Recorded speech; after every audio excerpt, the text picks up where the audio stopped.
আজকে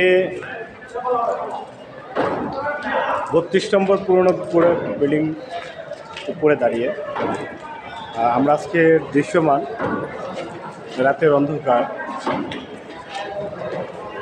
তেমন কোনো কিছুই আপনার দৃশ্যমান হয় না।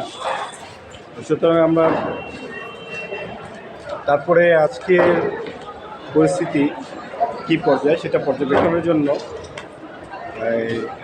চলে আসলাম ধানমন্ডি 32। চারদিকে অন্ধকার, কোনো প্রকার আলো নেই।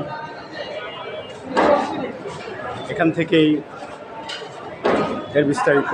নিচে একটু আলো দেখা যাচ্ছে, প্রচণ্ড অন্ধকার।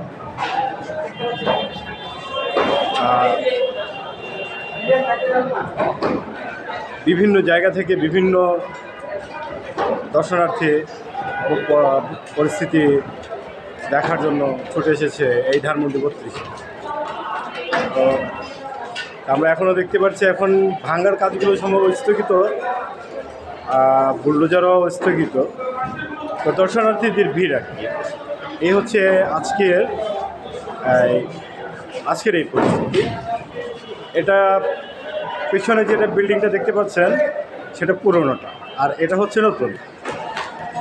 তো এই নতুনকে খোঁজ করার জন্যই এখানে আমরা তুলে এসেছি পরিস্থিতি পর্যবেক্ষণের জন্য। তো পাশেই থাকবেন।